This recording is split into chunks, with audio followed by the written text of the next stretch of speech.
Hello again from my front porch, where it is a bright and sunny day again in Iowa after a snowstorm blew through yesterday. We were supposed to get 3 to 6 inches. I don't think, at least here at my house, I don't think I know I didn't get the 6 inches. I don't think I got the 3 inches either.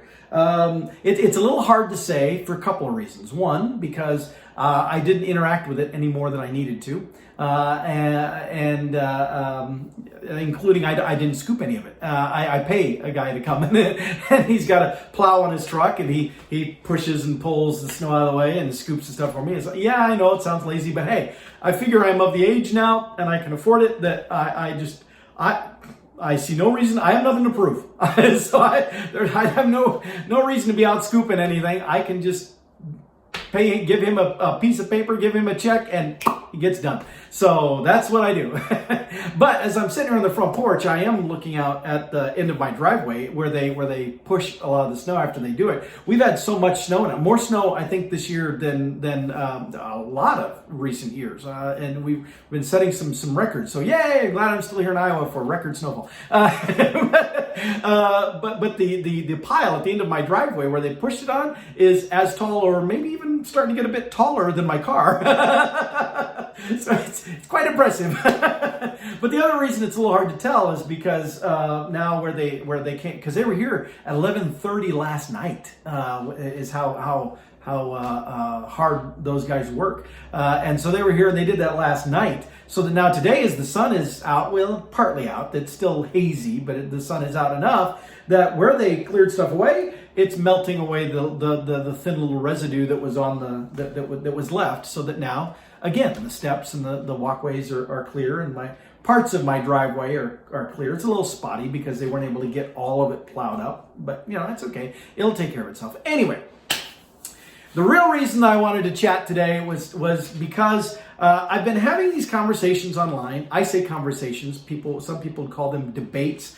I don't really find them to be debates, because to me a debate is where two people have information and they're trying to share it with each other, and they're trying to convince one another, and there's this dialogue of that kind of information. And what I find increasingly is that that's not what happens. Really what tends to happen is that one person makes an observation. We'll say me, I am person one. One person makes an observation.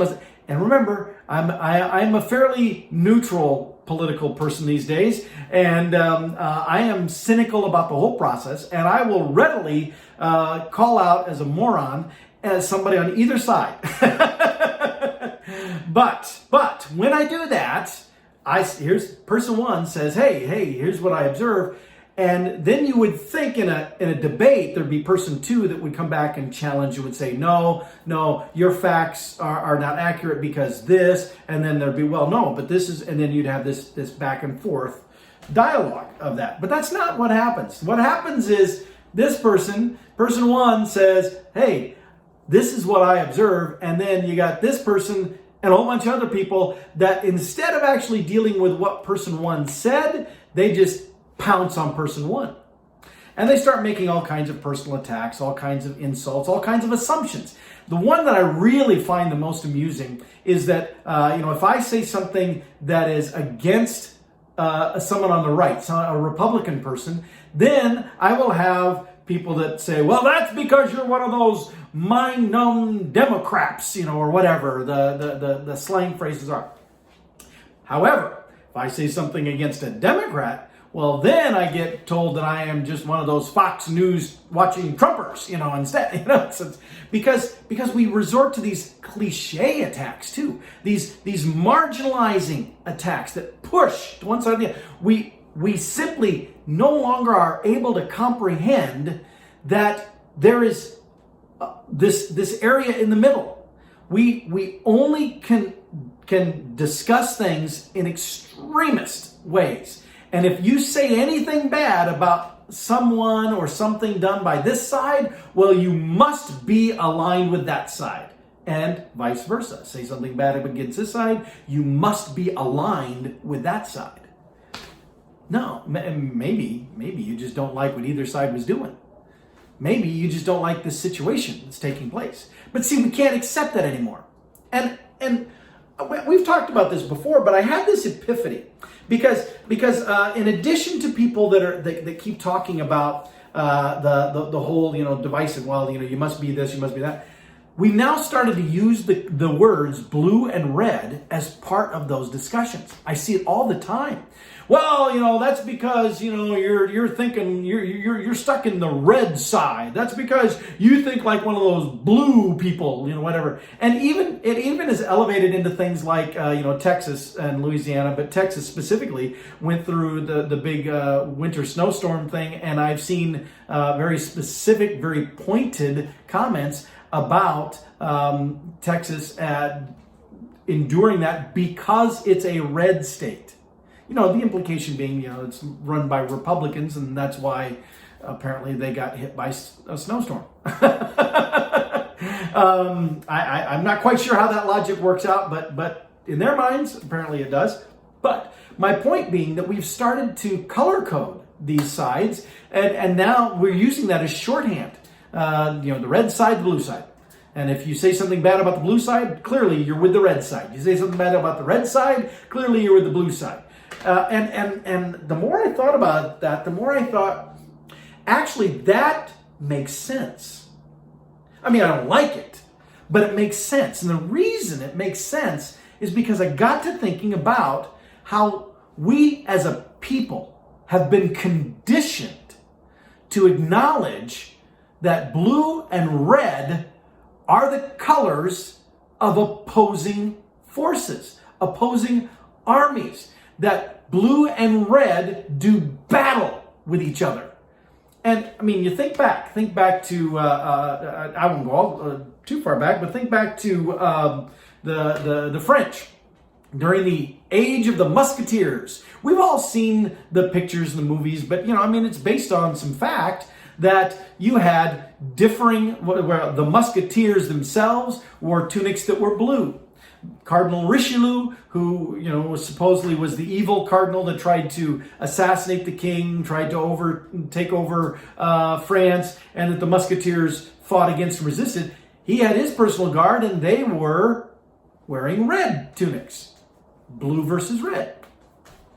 But we can even fast forward beyond that. You can come up to the American Revolution, and you can say, okay, well, the British were the redcoats.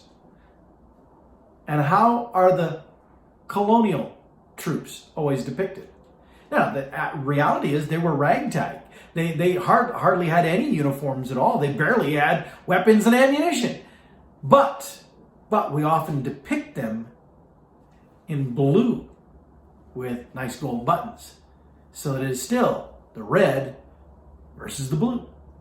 We see that imagery repeated over and over and over. And today we have it in our cabinets, in our games we play with our family. Stratego is an obvious one. We have Battleship. We've got Rock'em Sock'em Robots. We got a whole myriad of things. These competitive games, most of which involve doing battle with each other. And we color code them. Red versus blue. Now, the interesting thing about that, now, and understand, I am a conspiracy nut. I do. There are some conspiracies that I fully sink my teeth into, and I think, yeah, because, just as a quick aside, I am of the belief that sometimes things get labeled a conspiracy theory only because it actually is true, and those who are behind the scenes of what is actually happening want to discredit any discussion about it. That if you verbalize that, they want to be able to flag you as a fool and to diminish your credibility so that nobody else tries engaging with you, and nobody else who also thinks what you think will speak up so that you can connect and do that. That's a really good strategy to prevent that from happening. That's an aside. You get that for free. But I'm not. I don't buy into every conspiracy. But sometimes I think that just because we label something a conspiracy theory doesn't necessarily mean it's not true. We just don't know all the truth yet. And someday we may find that things that we dismissed as a conspiracy theory today actually did turn out to be true. But I digress. I am not saying that there is some big international conspiracy that's gone on for centuries in which somebody said, let's choose the colors blue and the colors red and convince people to buy into these so that they will always be doing battle. That's not what I'm saying. However, I do think in every generation there are individuals who look for every angle they can find, every detail they can find, every element they can use as leverage to poke and to prod and to manipulate. And I do think that there are individuals behind the scenes, whoever they may be, the big puppet masters, the ones calling the shots or at least setting the strategy, that have clued in to the reality of how we have literally been conditioned for generations to accept blue versus red. If I'm blue, then I hate you because you're red. If I'm red, then I hate you because you're blue. And in the end, if I align with one side, you align with the other, we will do battle. It's a shame. It's too bad that we have let ourselves get to that point. I'd like to see us be a little more colorful, a little less blinded by just those two colors. That's my challenge to you and to myself. With that, I'll see y'all next time from my front porch.